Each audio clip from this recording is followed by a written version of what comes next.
Bapak, Ibu, Saudara-saudara yang dikasihi Tuhan, selamat berjumpa dan salam kenal dari saya, Pendeta Satyalan Samsudin Hutagaul, dalam tayangan I5, Immanuel 5 Minutes. Saya adalah pendeta jemaat GPB Sion Nunukan, Kalimantan Utara, dan bertugas di Pos Pelkes Betel Binusan Nunukan. Adalah sukacita bagi saya karena pada saat ini bersama Bapak, Ibu, Saudara-saudara boleh merenungkan kebenaran firman Tuhan. Bapak, Ibu, Saudara-saudara yang dikasihi Tuhan, dalam kehidupan ini terkadang perbuatan baik yang kita lakukan dampaknya tidak berbanding lurus dengan yang kita harapkan.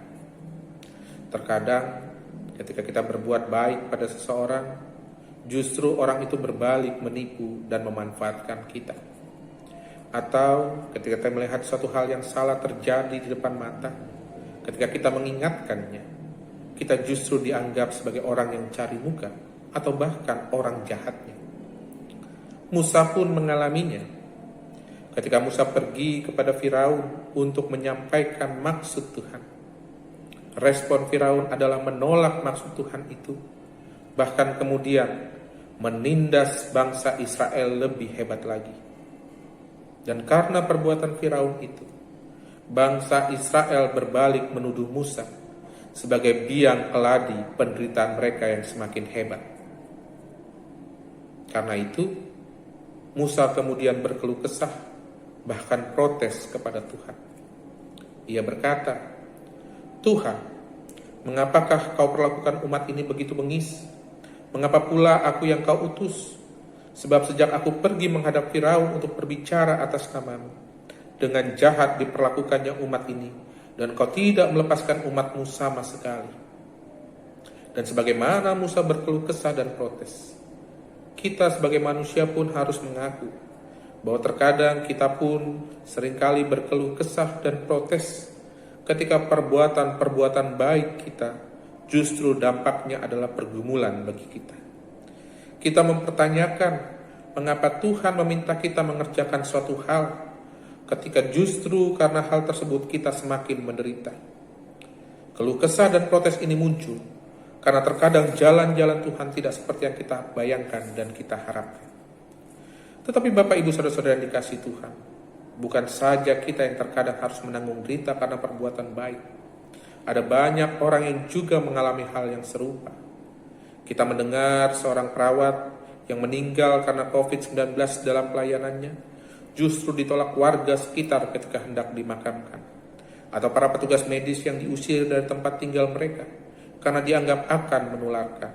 Atau petugas keamanan yang mengingatkan protokol kesehatan, tetapi justru dicaci maki dan diancam. Tetapi lebih daripada itu, bukankah Tuhan kita Yesus Kristus justru harus naik ke kayu salib untuk menghadirkan karya keselamatan bagi dunia? Memang melakukan perubahan butuh pengorbanan. Terkadang untuk berbuat baik kita harus siap mental untuk menerima cibiran bahkan kecurigaan.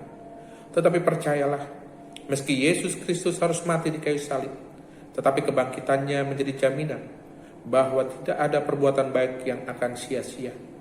Pergumulan dan pengorbanan dalam melakukan kebaikan justru akan mengantar kita menyambut karya keselamatan Tuhan. Oleh sebab itu, hendaklah kita jangan seperti bangsa Israel yang mudah mengeluh dan menyalahkan orang lain dalam segala pergumulan dan kesulitan kita. Melainkan, janganlah gentar untuk terus melakukan apa yang dikehendaki Tuhan, meski harus berhadapan dengan berbagai halangan dan rintangan. Teruslah melakukan kebaikan. Secara khusus, pada masa pandemi COVID-19 ini, kita justru hendak diajak semakin aktif menghadirkan kasih Tuhan. Secara sederhana, kita melakukannya dengan memperhatikan anjuran-anjuran kesehatan, karena kita melakukannya bukan sekedar untuk kepentingan kita, tetapi kepentingan bersama. Tetaplah berbagi kasih dengan apa yang kita punya bagi banyak orang. Kita menopang tim medis, kita mendukung rencana pemerintah, kita berbagi dengan mereka yang terdampak secara ekonomi karena pandemi COVID-19 dan hal-hal baik lainnya. Memang itu seakan-akan menambahkan beban dalam kehidupan kita. Tetapi percayalah, pergumulan yang kita jalani dalam takut akan Tuhan tidak akan sia-sia, karena kita sesungguhnya sedang menyambut anugerah besar dalam kehidupan kita, menjadi rekan sekerja Tuhan dalam membangun kerajaan Allah. Amin.